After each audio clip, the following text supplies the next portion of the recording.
Pues bienvenido, don Edgar Barrios Heredia, ¿verdad? Sí, Sí. sí, es de acuerdo.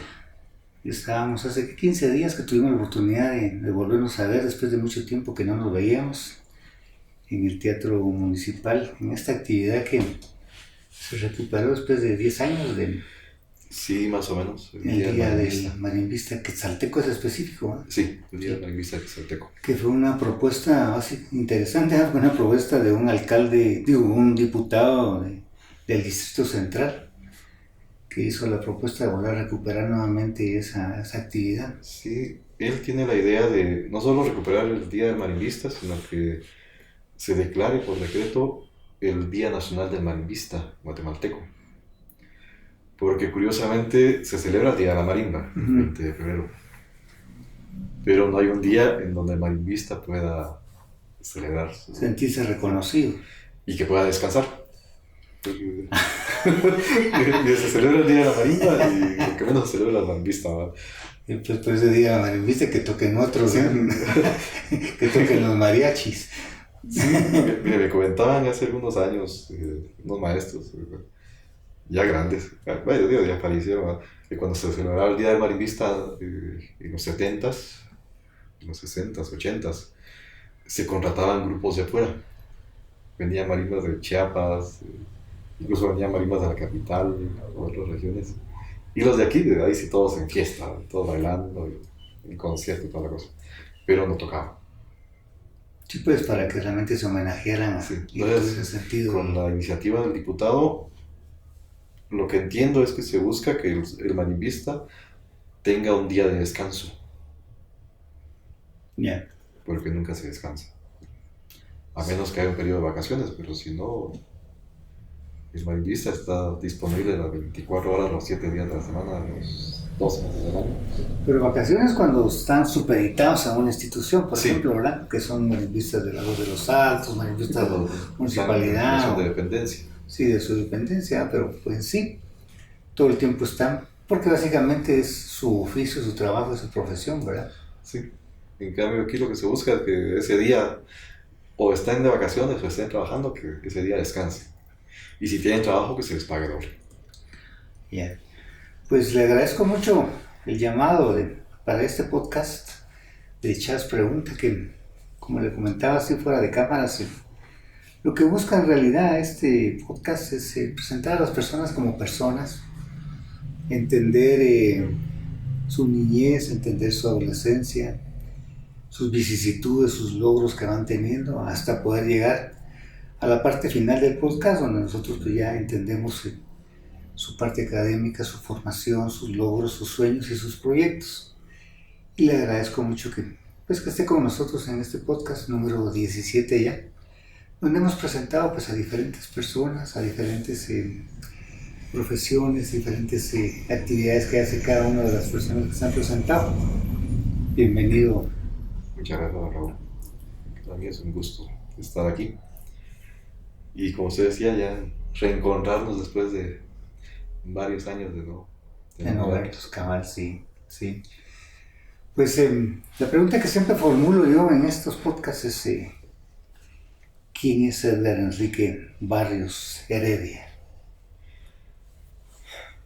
Bueno, de hecho, si analizamos desde la parte filosófica, es una de las respuestas a los cuestionamientos que existen, de las grandes interrogantes, de ¿quién soy yo?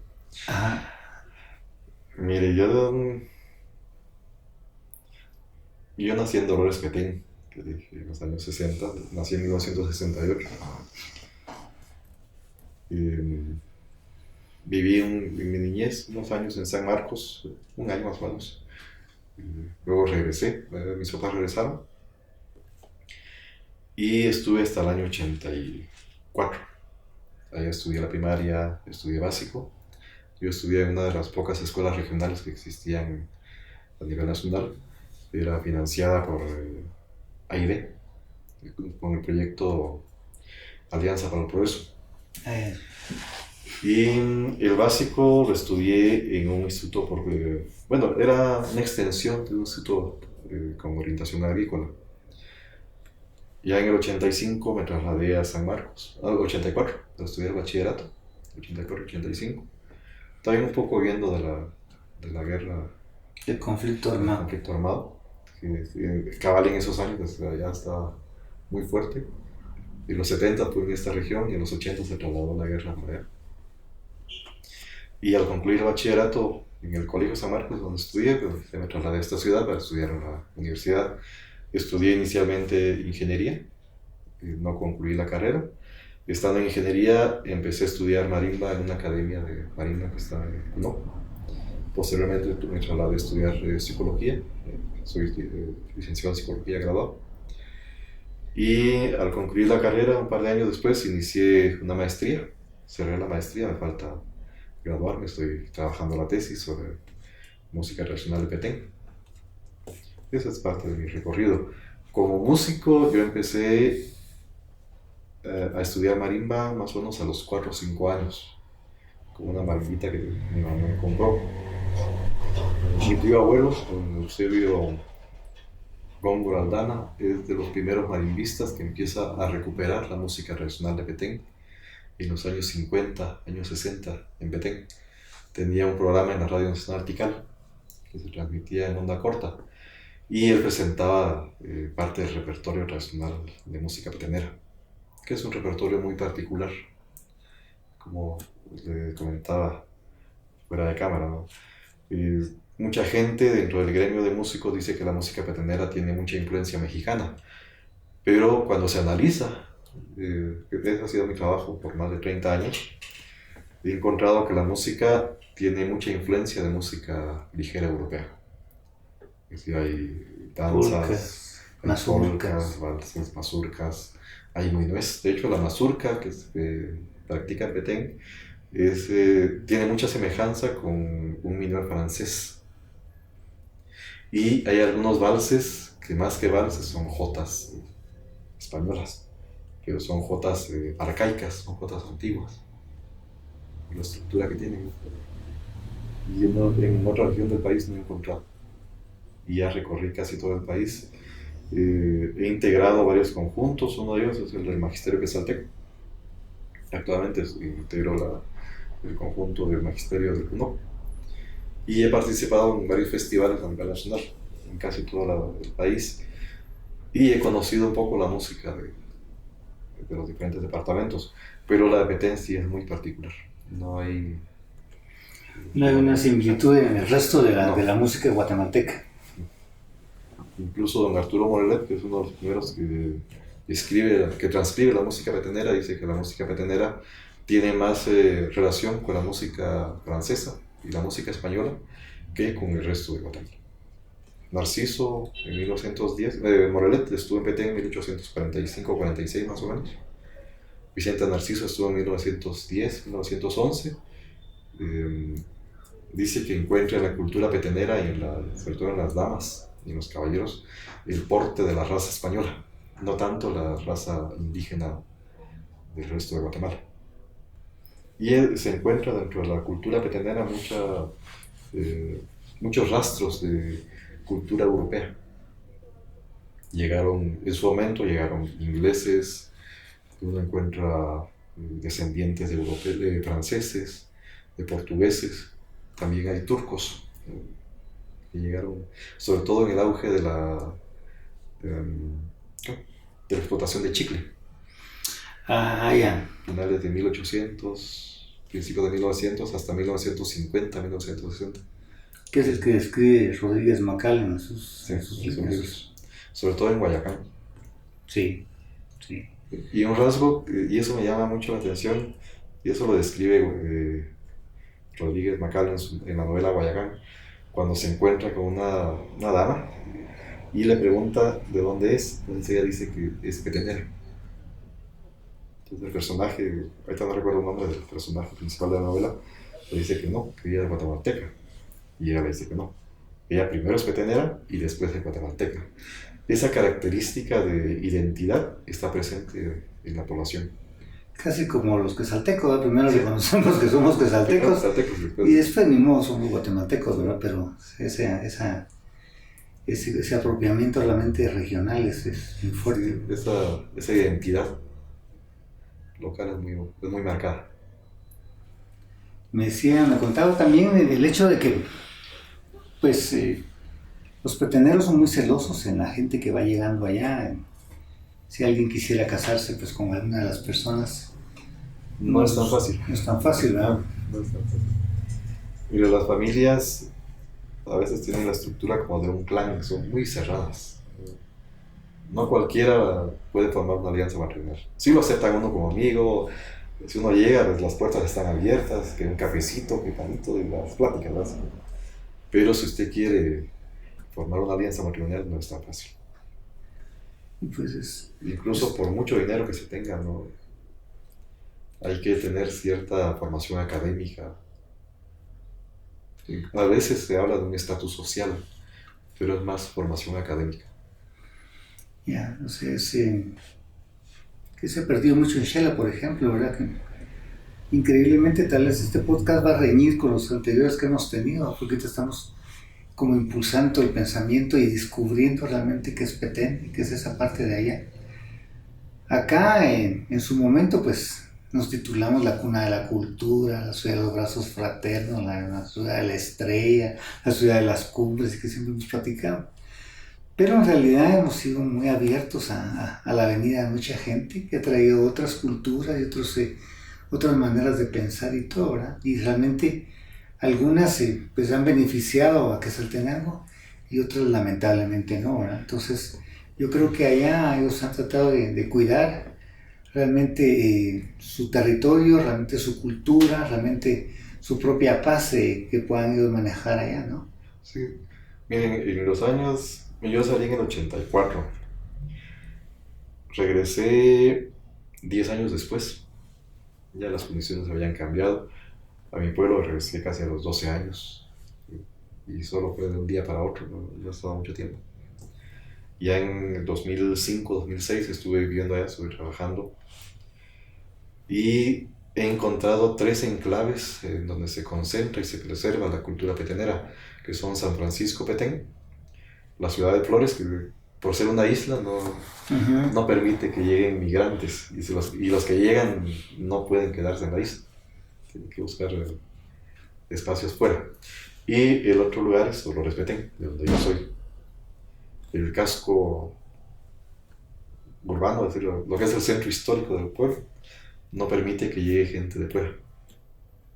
Aunque actualmente ya se ha dado mucho desplazamiento de la población nativa. El otro elemento que también caracteriza a Petén es que los que somos nativos de allá, en su mayoría somos parientes. Sí, pues. Estamos vinculados, ya sea en tercero, cuarto, hasta quinto grado, pero se reconoce el parentesco. Y hasta hace 10, 15 años, 20 años, con solo decir el apellido, pues ya la gente sabía de qué municipio era uno. Porque los apellidos estaban focalizados. Sí, también hablábamos de que le da a usted la tarea de buscar de construir su árbol genealógico, ¿verdad? Sí, he estado un poco interesado en eso. He llegado hasta 1850 con algunos de mis ancestros. Mi pueblo se funda en 1712, hay algunos registros. De donde yo nací es un asentamiento mopán. Aunque con las reducciones pues, llega mucha gente de Yucatán y de Mérida, especialmente, de Campeche, Tabasco. Y hay gente que llega de España. No específicamente de España, pero sí de la península ibérica. Los canarios también. Sí, de las Islas Canarias y algunos que llegan de la región vasca. Y eso se puede rastrear a través del tipo de sangre. Ah, sí. Porque hay algunos que tienen un tipo de sangre muy, muy particular y no cualquiera lo tiene, entonces... Como la AB positivo. Sí. No es por nada, pero soy AB positivo. De hecho, mi mamá también era AB positivo. Sí. Sí, platicábamos también el hecho de que increíblemente es 1524 la invasión en esa área. Sí. Y en Petén será 150 años después, ¿verdad? 1697. De hecho, la conquista se da el 13 de marzo de 1697. y en la mañana. Ahí inicia Pero es violenta igual que la de acá. un poco. Según la crónica de Villagutiérrez Sotomayor, dice que se empiezan a enfrentar tipo 8 de la mañana, pero los más agresivos son los itzáes, porque hay una orden que da Ushuaia Arizmendi, que ningún español puede disparar en contra de los itzáes, a menos que él de la orden.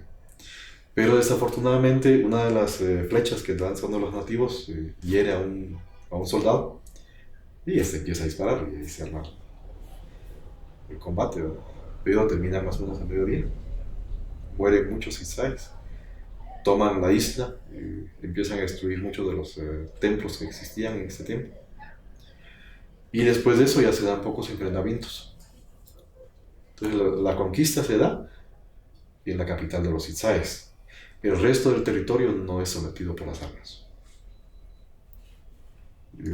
Incluso al final del texto, Ushuaia Villagutiérrez dice que parte del sometimiento se da por medio de la religión. Sí, pues. Que era el objetivo que él tenía: someter a la gente por medios pacíficos, no por medios armados. Y se queda un regimiento. Algo que me llama la atención, y eso no lo he encontrado en otros textos, es que se habla mucho del presidio del zar. Pero presidio no es una cárcel, Sí. es un fuerte. Yeah. Y en el centro de la isla está ahora se le conoce como Castillo de Arizmendi, pero era la fortaleza que se empieza a erigir en 1697 y se concluye en 1698, 1699 por ahí. ¿Y todas esas construcciones, esas arquitecturas todavía permanecen? Está solo la fortaleza de Arizmendi. El resto de casas son posteriores. En el caso de la isla es muy particular porque la arquitectura tiene mucha influencia caribe. Si usted mira las casitas... Pero también por el clima, ¿no? Sí. Y las puertas tienen el arco maya. Arco maya le dicen arco de 3 puntos, ¿no? Sí, de 3 puntos. Que es característico de las casas del Caribe. Techos altos, porque también el calor allá. Miren, ahorita estaba platicando con mi hermano hace unos días que en Europa se quejan de los 40 grados de temperatura. En Petén llega a 42 grados, 44. Y ya a la sombra 38, 39 grados. Y la gente sale a caminar como si nada. Pero también, aparte de eso, Sí, creo que los vientos y los frescos ayudan un poco. El calor también es muy húmedo. Y pues no es un calor seco que... No es como el de acá, que es un calor más seco. Sí, y aquí la posición de los rayos del sol son complicados, creo que en media hora se quema uno solito. Sí. Sí. Creo que estamos a 2.233 metros. Y Flores está a 140. 2.000 metros de diferencia. En altura, eso también incide bastante.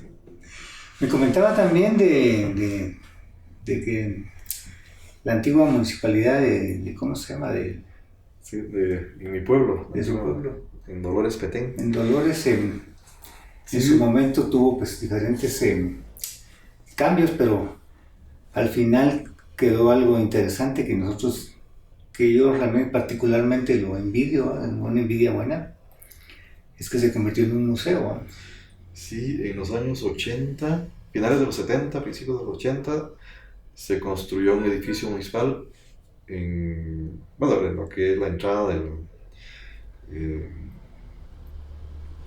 barrio centro, lo que era el casco urbano. Y el edificio municipal inicialmente se convirtió en una biblioteca, no se trasladó a una biblioteca.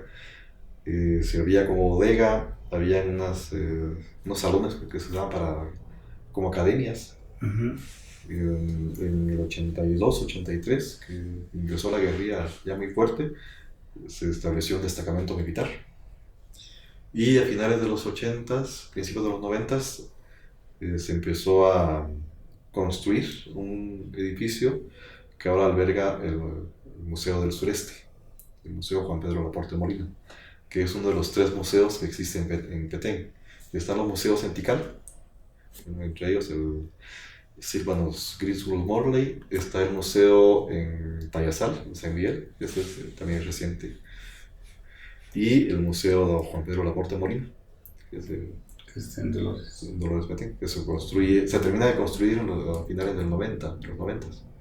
Se inaugura en el 2000, 2001, 2002, por ahí, durante la gestión del licenciado Manuel Salazar Tetzehui como ministro de Cultura y Deportes, que fue uno de los que más apoyó ese proyecto. El proyecto del museo. Pero creo que hubo un acercamiento también de tanto de la población como de las autoridades municipales y el consejo para haber aceptado el hecho de convertirlo en un museo, ¿verdad? Sí, de hecho, en lo que era mi casa, se estableció la sede del proyecto del Atlas Arqueológico de Guatemala. Y el director del Atlas era el doctor Juan Pedro Laporte Molina, uno de los fundadores de la Escuela de Arqueología en Guatemala, la Escuela de Historia. Y fue el que más impulsó el proyecto. Cuando dice era mi casa es porque la perdió, la vendieron. Se vendió. Ahí estaba el ombligo enterrado, pero sí, ahí se quedó. La última vez que estuve en la casa, lo que fue mi casa, cuando nosotros salimos en los 80s, se remodeló y en la entrada se puso un arco y el albañil trazó en la pared un quetzal y le puso ahí el apellido de la familia. Yeah. Cuando estuvo el doctor Laporte, cortó esa parte de la entrada, se remodeló, pero el arco lo movieron al fondo. Entonces, cuando llegué en 2000, la última vez que estuve ahí fue en 2016, con mi papá. Fuimos a la casa, nos dejaron entrar y al fondo está el arco. Como la fecha en la que se hizo la remodelación, cuando se construyó el arco, muy bonito. Sí, pues por lo menos no destruyeron esa parte. Sí, de hecho la casa se mantiene, toda la estructura de la casa se mantiene. Se hizo una remodelación a nivel interno. La casa que era de mi abuelo se remodeló, se cambiaron las paredes. Lástima la madera, que tenía unas tablas de más o menos 1 metro o algo así, de pura caoba. De 1 metro de ancho y como de 3 metros de largo. Y como de 2 pulgadas de grueso. Sí, pues ese olor que tenía la casa era belleza. particular, sí. Hablábamos también un poco del trabajo que usted está haciendo con recuperando partituras, recuperando música de Ernesto Monzón, y hablamos un poco también del Vals Xelajú, que es interesante ese tema. Mire, con el Vals Xelajú sé que es el himno del departamento. Se le atribuye, algunos se lo atribuyen a don Benedicto Sáenz. Hay una partitura donde dice que es de don José Sáenz, el que era cronista de la ciudad. Carlos Alvarado Pinto. Él decía que era de don José Sáenz. Tenía su programa en la TGQ, en los 90, creo. Y en una presentación en uno de los programas mencionó que el vals era de don José Sáenz. Don Jesús Castillo, en 1925 más o menos, escribe un artículo que está publicado por la Academia de Geografía e Historia en esos años. Dice que el vals es de Santos Rosal, de Totonicapán, que él empezó el vals y lo terminaron los hermanos Hurtado. La grabación más antigua que conozco es de 1912, 1915, algo así, hecha por el octeto Hermanos Hurtado para el sello Columbia, pero no tiene autor. Ya. O sea que al final como que es el producto de 4 músicos. Intervienen para ese Vals Xelajú, que Manuel Estrada Cabrera hace la ley, o no sé si es reglamento o ley, pero donde dice que es el himno, después del himno nacional debe tocarse el Vals Xelajú en todas las actividades sociales y culturales y políticas del país, ¿no? Eso no lo sabía. Sí. Sabía que era el himno de Quetzaltenango, pero no sabía. No, él lo hace, entonces, Y eso se queda en el tiempo, ¿verdad? Se va perdiendo. Hasta que en una sesión de consejo en el 2004 o 2005, el doctor Barrientos Pellecer propone que sea la luna de Xelajú. Entonces se queda en el olvido el Val Xelajú, y la luna de Xelajú es la que ahora reconocemos la mayoría como el segundo himno. Entonces, después del himno nacional, pues siempre entonan la luna de Xelajú. Sí, pero mire, el maestro Leo Díaz, Enrique René Leo Díaz, que además fue maestro de orquestación, decía que el segundo himno de Guatemala tendría que ser el son El Michito, porque es uno de los sones más generalizados en todo el territorio. Ajá. Lo cantan en Huehuetenango, en San Marcos, acá, en la región central. En Petén yo lo conocí, pero no como son, sino como vals. Y la letra sigue siendo más o menos la misma, la música sí es la misma. Yo quisiera unas cuantas ser variaciones, sí. Michito para entrar por tu ventana. Exactamente. Sí. El maestro Leo dice que ese tendría que ser, o debería ser, el segundo himno en Guatemala. Y porque tal vez es más amplio, ¿verdad? En cambio el otro es como más localista, Sí. ¿no? El Xelajú es como más localista, pues. Incluso don Ernesto Monzón decía, mire, cualquiera llega y en lugar de decir Xelajú dice Luna de Veracruz, o Luna de no sé dónde. Sí, de Chetuyul. Sí. Él agarraba su guitarra, yo conocía a don Ernesto en los 90s en el Paraninfo. Nos sentamos en la granja y él empezó a tocar sus piezas y decía, en lugar de Luna de Xelajú, viene alguien y le cambia Luna de Veracruz y ya es el himno de Veracruz. Y Luna de Veracruz, cabal, sí. Ya se puede hacer.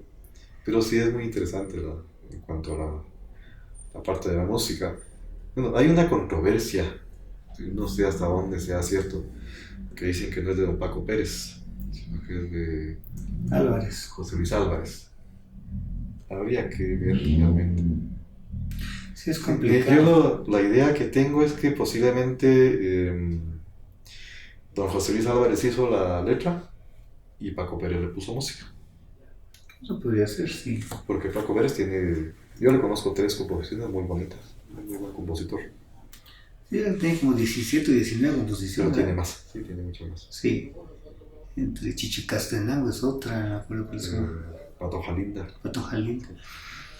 Sí, bueno, yo creo que tal vez si empezáramos a hacer como una reducción de posibilidades, diría yo porque no conocemos ninguna otra que pudiera haber hecho José Luis Álvarez. Sí, mire, hay una publicación, yo creo que es de un cancionero, los que sacaban en los años 50, 60 por ahí, en donde hay un son, pero solo esa letra, no hay música. De José Luis Álvarez. Era de aquellos cancioneros. Picot. Sí. Que alguien me prestó un cancionero hace unos. Sal de uvas, Picot. Que 20, 30 años me vi. Digo, mire, sí, aquí está esto. Y empecé a revisar y encontré un son que era José Luis Álvarez, pero solo está la música. No, solo la letra, no tiene música. Pero también habría que ver si era de aquí, ¿no? Acuérdense que José Luis Álvarez también Sí, es como los López. Hay muchos López que... Hay muchos homónimos, ¿no? Sí. Pues sí está realmente esa duda enorme, ¿verdad? Que ha creado inclusive polémica, ¿verdad? Que si fue o no fue. Que porque el pobre señor era adicto al alcohol, vendió su libreta, se la dio como empeñada y que el otro año se la devolvió y que después, estando él, Paco Pérez, como oficial de un juzgado, lo mandaron a meter al bote a este pobre y ahí murió. Entonces después de la vergüenza ya murió y entonces ya no se supo más de él. O sea, hay una historia bien grande sobre ese tema, ¿verdad? Sí, hay mucha controversia sobre eso. Pero al final yo siento que el hecho es que si no lo hubiera sacado él o no le hubiera puesto la música y no la hubiera puesto en un concurso, nunca se hubiera quedado engavetada, el papel hubiera quedado guardado en el olvido. Sí, tal vez no habría alcanzado la difusión que tiene. Sí. Entonces Entonces habría que al final que reconocer que es de... Hay que agradecerle a don Paco Pérez que él la grabó Sí, y la sí. hizo popular. Igual que ¿cómo se llama? Veracruzano, músico veracruzano, ¿cómo se llama este señor? Agustín Lara, Agustín Lara. que estaban peleando los de Escuintla, que era Escuintleco, que ahí estaba registrado su nacimiento, Sí. ¿verdad? Incluso hay alguien, pues hace muchos años, que decía que Vicente Fernández no era de Huentitán, sino que era de Tacaná. Y entre que es de dónde es. Sí, el hermano Julio Iglesias era de aquí de Cadricán, entonces sí. Sí, sí. ¿Cómo va ese trabajo de la recuperación del trabajo de Ernesto Monzón? Mire, yo lo que estoy haciendo, empecé, no le hago continuidad, es adaptar los guiones que se publicaron en un cancionero que publicó Piedrasanta en los 90s, adaptar la parte de piano para tener idea realmente de cómo va la composición, porque solo el guión, uno tiene idea pues, cuando uno lee, pero no es como tener toda la parte completa para saber dónde cambia de tonalidad, qué otras variaciones se le pueden hacer a la estructura rítmica. Tengo un par de piezas ya trabajadas, no he seguido por cuestión de tiempo. Y además he estado trabajando también un poco lo de don Boswell Aguilar. Me interesa mucho el trabajo de Boswell Aguilar, porque además de que fue alumno de Jesús Castillo, con don Boswell Aguilar surge la música mestiza, o la música ladina, a nivel de Occidente. Con Jesús Castillo surge la música mestiza académica. Y con Boswell Aguilar, con el 6x8. Bueno, de hecho, él nunca escribe una guarimba. Todas sus piezas son o 6x8 o two-step en 6x8, o marchas en 6x8. Entonces con él surge la música mestiza, popular. Yeah. Entonces es muy interesante el trabajo de Boswell Aguilar. Además, el tipo de armonía que tiene es muy, muy rico, a diferencia de otros compositores. Entonces, cuando uno escucha, por ejemplo, hay una pieza que cuando yo me revisé la partitura dije, ahora sé por qué el estilo de la composición, que es AEG, que se le atribuye a Domingo Betancourt en varias grabaciones. Pero hay una partitura escrita en los años 50, donde dice que el autor de la composición es Boswell Aguilar. Y si uno escucha o analiza la estructura de la composición, es todo el estilo de Boswell Aguilar. Porque cada compositor, independientemente del tipo de música, hay ciertas particularidades que se reflejan en sus composiciones. Claro. Se manifiesta realmente su identidad. Hay como un sello. Ajá. Y se hace presente en todas las composiciones. El cambio de la música o de Jesús Castillo, y creo sé que tiene influencia de haber estado en Francia. No tanto, aunque de hecho Jesús Castillo nunca estuvo en Francia. El que estuvo en Francia fue el hermano, Ricardo Castillo. Tengo entendido, de acuerdo a las memorias de don Jesús Castillo, que él había proyectado viajar a Europa, pero en eso se da la Primera Guerra Mundial, luego la Segunda Guerra Mundial, y él ya no puede viajar. Pero sí envía mucho de su trabajo a Europa, a Estados Unidos, para ser interpretado allá. Sí, pero es más reconocido Jesús que Ricardo, ¿no? Sí, tiene mucho más reconocimiento. Porque en el caso de Jesús Castillo, como decía, con él surge el nacionalismo, la música guatemalteca. Un nacionalismo tal vez un poco tardío, como diría el maestro Leo Díaz, un romanticismo tardío. Y con Boswell Aguilar, el nacionalismo en la música popular. Porque de hecho una de las primeras composiciones donde se refleja ese nacionalismo es la Fiesta de Pájaros, que es de 1900, está publicada en 1908-1909. Y la pieza está escrita para piano, no para marimba. Se han hecho adaptaciones y arreglos para marimba, para solista, marimba y orquesta, para solista de piano y orquesta, pero la composición originalmente es para piano. Es un vals capricho español para piano. Igual que Obertura Indígena también. Igual. De hecho, don Jesús Castillo escribió para piano, no escribió para marimba. Igual que Boswellia Aguilar, toda su obra es para piano, nunca escribió para marimba. Se han hecho adaptaciones, muy buenas adaptaciones, pero la música está concebida para piano. Para piano. Me comentaba yo que aquí enfrente a donde estamos ahorita platicando, vivió Rocael Hurtado. Sí. Y las tardes era muy común oír tocarlo piano y nunca oí que tocara marimba, sino siempre tocaba piano don Rocael. Entonces, en la ventana que estaba ahí, nosotros de niños íbamos a verlo tocar, ahí de espaldas a la ventana tenía su piano, entonces en todas las tardes era un concierto realmente de don Rocael Hurtado aquí enfrente. Sí, me imagino. Sí, mira, la música para marimba se empieza a escribir para marimba en los 60, más o menos 70, pero originalmente se escribe para piano. Entonces lo que se hace son transcripciones o adaptación. Y eso es lo que obliga a convertirse en marimba doble, ¿verdad? Para poder interpretar las partituras escritas para piano. También esa es otra gran discusión que hay, porque la primera marimba cromática se supone que es de Sebastián. Es de don Sebastián. Pero don Ángel Flores decía que don Sebastián había tenido la idea y el que había construido la marimba es un señor de apellido Salazar, de Mazatenango. Hasta dónde sea cierto, pues no sé.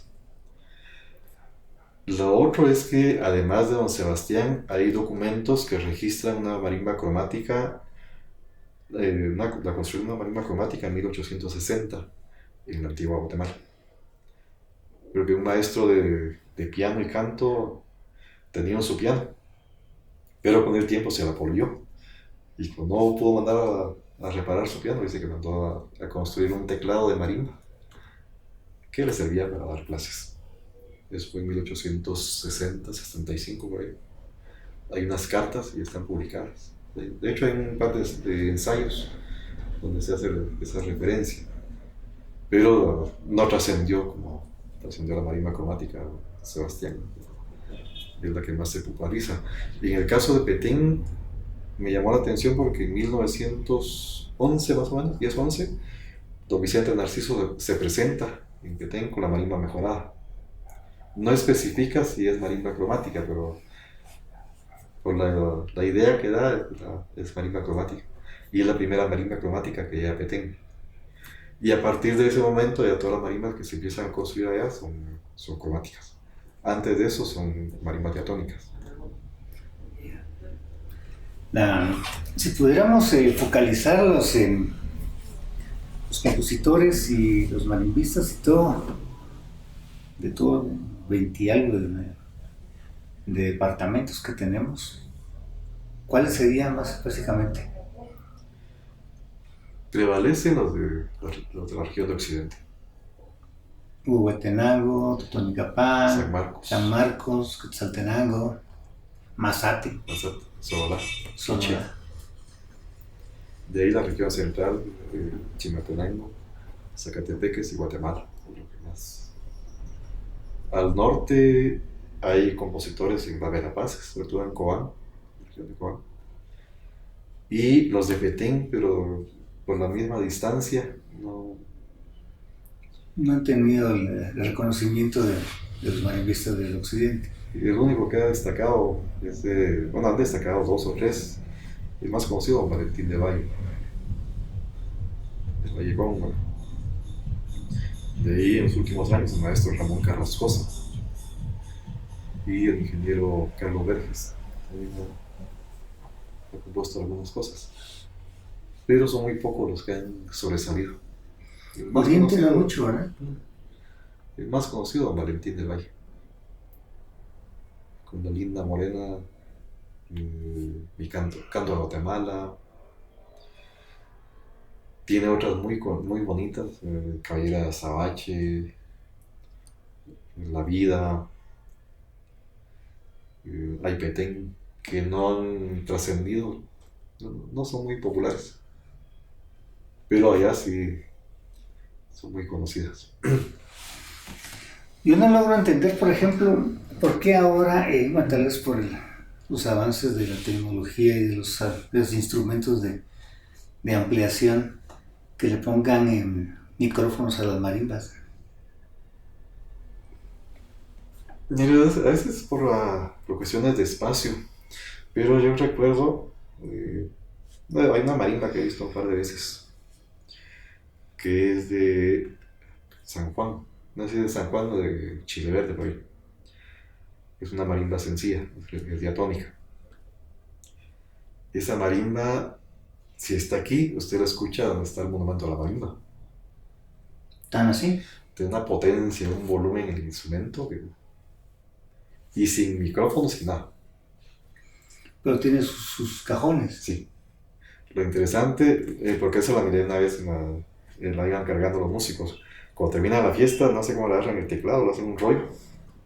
Y bueno, el señor, el rollo de teclas al hombro. El otro hace un rollo con los cajones y también al hombro. Y la mesa la parten y también hagan los tres músicos, como si nada, cargando su marimba. Eso es como desarmable, digo, Sí, el otro. nada de que camión, ni bus, ni nada. Y sí, tiene mucha potencia el instrumento. Es de los pocos que yo he conocido así. Es lo que lo pude observar en ese concierto que tuvimos de esas dos marimbas de cabalmente hace 15 días. Para comenzar, pues tenía la capacidad, el teatro que tiene para... Sí, tiene muy buena acústica. Muy acústica. Y luego el ponerle los micrófonos, creo que era de... Se pierde realmente la elegancia de la misma marimba, ¿verdad? Sí, mire, se puede amplificar, pero hay que saber cómo amplificar. Yo lo he visto muchas veces que le ponen los micrófonos así muy cerca y eso tiende a distorsionar el sonido.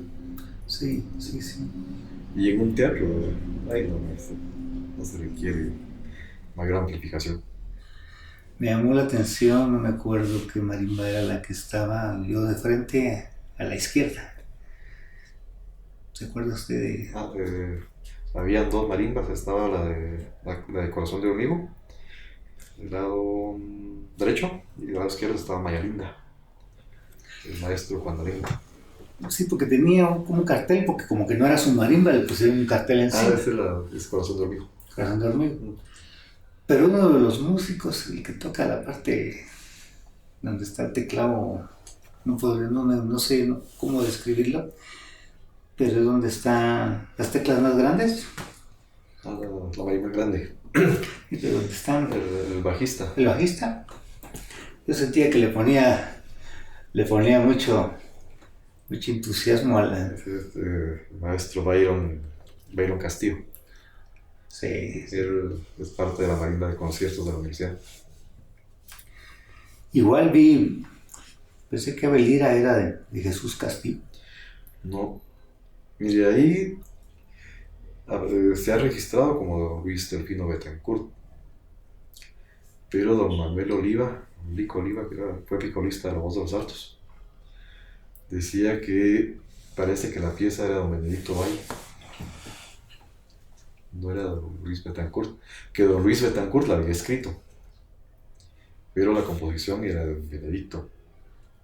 Porque me comentaban, una de las anécdotas, y estuvimos una vez en Miami, en un teatro, y llegó don Luis Betancourt. Al terminar el concierto le preguntamos a ver si le había gustado el arreglo que habíamos hecho de su composición, y nos reconoció. Pues con Abel Lira, ese día que le interpretaron en el teatro, a mí me hizo volar la imaginación, ¿verdad? Se podía crear como un videoclip de una historia de amor, ¿verdad? Porque es... Sí, no, de hecho cada composición cuenta una historia. Si uno empieza a analizar todas las composiciones musicales, todas reflejan lo que el compositor siente en un determinado momento y se pueden analizar como un discurso. Hay una forma de hacerlo, es a través del análisis de la forma, donde uno encuentra un inicio, un nudo y un desenlace. Uno de los grandes problemas que tiene el arte es que el artista no siempre logra que el espectador entienda el mensaje. Y eso genera cierto grado de frustración en los artistas. Claro. Y a nivel de música es mucho más complejo porque el lenguaje, el recurso utilizado son sonidos. Y no siempre, como decía don Joaquín Orellana, que él compone para él, ¿no? Él no compone para los demás, si a los demás les gusta, qué bien, si no, pues ahí le da lo mismo. Uh-huh. Porque uno lo que está reflejando es lo que siente en un determinado momento. De una u otra forma, el arte es la decantación de un estado anímico. Un estado anímico en los artistas genera mucha ansiedad y la forma de liberarse de esa ansiedad es a través de la música, sí. La pintura, el teatro. Así logré entender yo Noche de Luna entre escombros, ¿va? De Mariano Valverde. Ese deje de tristeza que da de la avenida de... Bueno, que lo pelean los antigüeños, ¿va? Diciendo que se fue hecha para ellos, ¿va? Pero por el tema de ruinas, ¿va? Pero fue por el tema del terremoto. De San Perfecto. De San Perfecto, sí. 1917. Y contaba Valverde, don Jorge Valverde, que era pariente de él, que pues él había venido de viaje, ¿va? Y venía a encontrarse una ciudad desplomada, su prima que se asume que, siendo primos, creo que era su amor, doña Soledad España, y encuentra a su señora madre muerta. Entonces una luna llena que perfila dentro de los escombros, entonces uno puede ir entendiendo realmente la música como se daba. De igual manera que platicábamos también el tema de Jesús Castillo, escondido ahí en el Cerro Blancandón, en una finca de la persecución de Manuel Estrada Cabrera. Sí, ¿no? Hace Fiesta de Pájaros. Fiesta de Pájaros se publica en 1908, 1909, no sé. Sí, entonces, ni modo, en esos, a través de esas selvas casi vírgenes del volcán, el Cerro Lacandón, los guardabarrancos, todos los pájaros y toda la música del... Sí, mire, en muchos casos, sobre todo en la música impresionista, se reflejan mucho las emociones. A diferencia, por ejemplo, de la música renacentista, la música barroca, que tiene otras características, la música impresionista es muy, muy emocional. La música romántica tiende mucho a eso, y en el caso de Jesús Castillo se enmarca precisamente en ese periodo, solo que en Guatemala es un romanticismo tardío, aunque también hay obras románticas del periodo romántico que no son muy conocidas. Ese es otro problema que hay en Guatemala, que hay mucha música que se ha perdido o que se está perdiendo porque el compositor no siempre escribe. Sí, y no hay quien aprenda las composiciones. Es una falencia, ¿verdad? Que sí. No hay partituras que se quedan para poderlas, ¿cómo se llama? Y también hay muchas partituras o mucha música que está escrita, pero que no hay quien lea. Sí, pues, que tampoco ha sido divulgada. Sí. Dentro de su andar en el tema de la música, en todo, ¿ha viajado afuera de...? Tan lejos, ¿no? Estuve hace algunos años en El Salvador en un congreso de psicología y ya como músico propiamente en Belice. Sobre todo en la frontera, Benque Viejo del Carmen en Belice. ¿Y Belice qué música tiene? Caribeña. La región fronteriza con Petén es música de marimba, más al centro y a las costas es más caribeña. Pero sí hay mucha influencia de marimba porque se calcula que por lo menos el 50% de la población beliceña son descendientes de guatemaltecos, migrantes guatemaltecos. Hay varias oleadas, una de las más fuertes se da en 1900, 1905, 1910, algo así, durante el gobierno de Estrada Cabrera, y la otra se da durante el gobierno de Jorge Ubico, los 30, 40. Y las últimas migraciones, un poquito fuertes, se dan en los 70, durante el conflicto armado, 70, 80. Que mucha gente de Petén se va para Belice, o se va para Campeche, o Tabasco, o Yucatán. Y los del centro de Guatemala se van para Petén. Entonces se da un desplazamiento, una dispersión. Pero Belice sí tiene... Yo he encontrado varias marimbas en Belice y he tocado con varios de ellos. Igual la misma estructura de las marimbas de aquí. Sí, es la misma estructura. No hay cambio, el diseño es exactamente el mismo. Las marimbas chapanecas se parecen mucho a las nuestras. No mucho. El teclado tiene más semejanza con el teclado de un piano.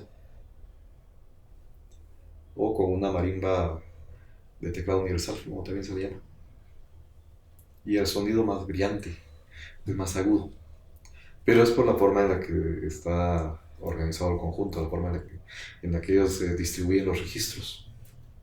En cambio, la marimba guatemalteca es más melancólica. Sí.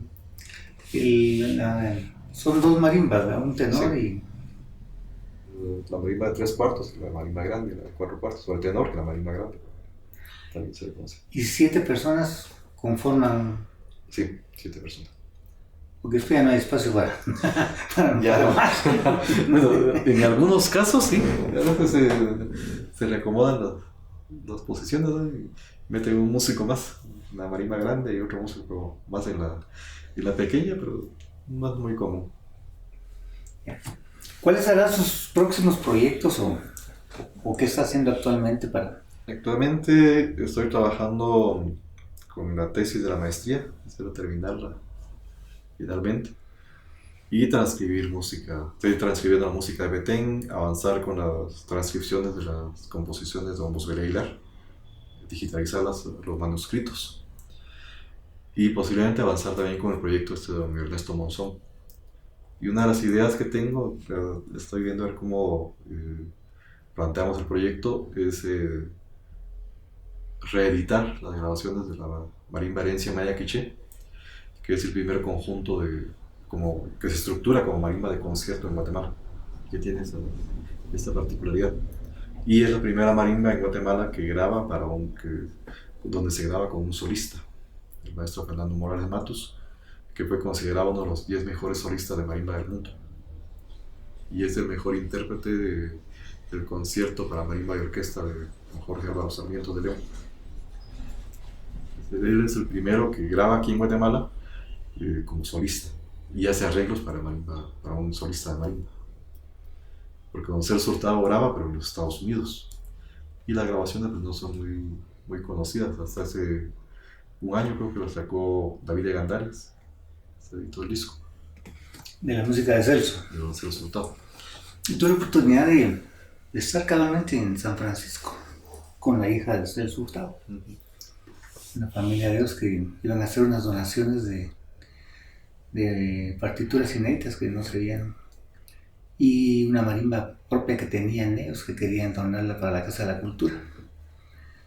Nos costó un poco con la señora porque estaba como frustrada, platicábamos en un podcast anterior, porque las donaciones que había hecho anteriores no regresaron a Guatemala y iban a buscarlas y no estaban en la Casa de la Cultura. Alguien se las había llevado, alguien se apropió de ellas, ¿verdad? Entonces, al final, pues aceptó platicar con nosotros. Fui como delegado cultural de la municipalidad ahí. Y pues al principio costó un poco, a las 11 de la mañana me aceptó platicar. Y fue tan fructífera la plática que eran las 11 de la noche y no me dejaba ir. Me pidió que nos quedáramos al día siguiente. Invitó a parte de la comunidad de San Francisco, de algunos guatemaltecos que estaban ahí. Entonces pues vimos todo el tema de Celso, las fotografías, los honores que le hicieron a la hora de enterrarlo con la misma bandera guatemalteca y la de Estados Unidos. Mostró también todos los programas y panfletos de las fiestas que hacían en los consulados y que decían, creo que el Paganini de, ¿cómo se llama? Sí, el Paganini de la marimba. De la marimba. Entonces tuve la oportunidad de conocer a la hija de Celso, cabalmente, la familia de Celso Hurtado. Pues Vamos llegando ya al final de este podcast y realmente yo le agradezco el trabajo que usted está haciendo en compilar, porque inclusive en el Face alguien puso, podrían nombrar ustedes historiadores en Quetzaltenango, y empezó una controversia y alguien dijo, Raúl Isas, y yo tuve que aclarar que yo no soy historiador ni antropólogo, sino que yo conozco un poco porque me he metido en ese tema, pero poder dominar el tema de un historiador es muy grande, pues entonces Sí, es muy complejo. es muy complejo. Entonces, como usted, creo que el único reconocido que hemos tenido era Román Alvarado Pinto, que pues la municipalidad lo nominó, ¿verdad? Lo designó como cronista. Como cronista. ¿Qué tanto realmente conocía él o qué tanto tenía él información? Pues no podríamos en un momento dado objetarlo, ¿verdad? Porque sí. Incluso con don Carlos Román sería interesante tratar de recuperar las grabaciones de los programas que él hacía en la TGQ. sí, posiblemente quede ese material, debe estar por ahí, ¿verdad? Sí, porque hay mucha información. Sí. Entonces yo hacía la propuesta, le digo, bueno, ¿y por qué no sentamos a la gente que de una u otra manera ha hablado facetas históricas de Quetzaltenango, don Jorge Valverde, don Roberto Gutiérrez, este señor Ajcaques también está, Sí. Soto, Sotobando, que también habla un poco de cultura, está de León Soto también, que es de Salcajá, y también está esta antropóloga pues, que conoce mucho, Belén Méndez Bauer. Ah, Entonces decía yo, deberíamos hacer una mesa y platicar y ir desmenuzando realmente la historia y al final ir tratando de acercarse a la realidad, ¿no? Porque estaba en un TikTok, alguien decía, sí, que don Eusebio Ibarra tuvo 20 hijos y no tuvo 20 hijos, tuvo solo 3, ¿verdad? 2 gemelas y un hijo, ¿verdad? Entonces sí que el arco del sexto estado, el arco del triunfo, ¿verdad? Y tampoco corresponde a eso, entonces quedó en el tintero y ojalá que se pudiera dar esa actividad, ¿verdad? Porque en realidad como usted mismo va buscando, y sobre todo por ejemplo la raíz o la pita que usted está jalando es en tema de composiciones, de música y todo, que sí. va uno entendiendo que se supone que es de él, pero no es de él, sino que lo escribió. Entonces platicábamos por ejemplo del príncipe Quiché. Así del rey Quiché. El rey Quiché. Sí, y yo encontré una grabación hecha por doña Angelita Lutchenko en 1945, 46, durante el periodo de la Revolución. Ella grabó en Mostenango, en el atrio de la iglesia, una presentación del baile de la conquista. Y escuchando algunas de las grabaciones, un son me pareció conocido. Cuando lo empecé a analizar, es el son del rey Quiché. Solo que las partes están invertidas. De razón, ¿no? Y la otra, que la melodía es un poquito más rústica, porque está interpretada en chirimía, tambor chirimía. Y en marimba pues, está mucho más depurada, más cuadrada. Pero a la hora de analizar la composición, es decir, cuando uno hace un análisis de la forma a nivel de música, se analizan subincisos, incisos, frases, semifrases y periodos. Entonces a la hora de desarmar una pieza, compás por compás, resulta que es el rey Quiché. Y es idéntico. Sí, hubo unas pequeñas variaciones en cuanto a la melodía, pero de ahí es exactamente igual. Ahora, ¿quién, de dónde o quién es ¿Quién es quién? ¿Quién es el verdadero compositor? Habría que ver. Porque en el caso de Baile La Conquista está documentado a partir de 1590 más o menos, 95, 96 por ahí, que es cuando se crean los textos del Baile de la Conquista. Yeah. Hay toda una historia de eso, que se supone que se escriben los textos para agradar no sé si fue el obispo marroquí, pero era un arzobispo en la capital del reino, por el cumpleaños, era un señor ya de edad avanzada. Entonces le piden a unos curas que escriban una historia sobre la conquista. Y este señor lo que hace es trasladar los textos de la danza de moros y cristianos, la lucha de moros y cristianos en España, y la adapta con indígenas.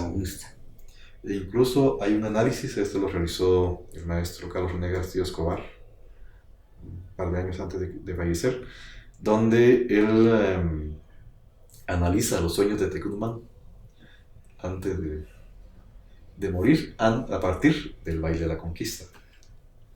El ensayo se llama Los sueños premonitorios de Tecumán en el baile de la conquista. Entonces Tecumán sueña que lo van a matar y que lo dejan solo. Cuando despierta le reclama a todas las de su corte, ¿verdad? Que también el tema de Tecumán es bastante cuestionable. No existen documentos, por lo menos crónicas de la conquista, donde se mencione a Tecumán. Está en los títulos indígenas, en uno o dos títulos, pero en crónicas de la conquista no se menciona directamente. Y hay alguien que escribió, no recuerdo quién es, qué documento, que dice que Tecumán es de Pueblo Viejo, Mostenango. El linaje de los... Pues el tiempo nos ha llegado al tiempo, yo no sabe cuánto le agradezco, realmente hemos enriquecido pues mucho. Creo que la gente que está viendo este podcast lo va a disfrutar, va a entender mucho de lo que es los compositores, la marimba y el orgullo de ser guatemaltecos, el orgullo de la marimba propia, el tema de los regionalistas de Petén y el tema de los regionalistas de Quetzaltenango.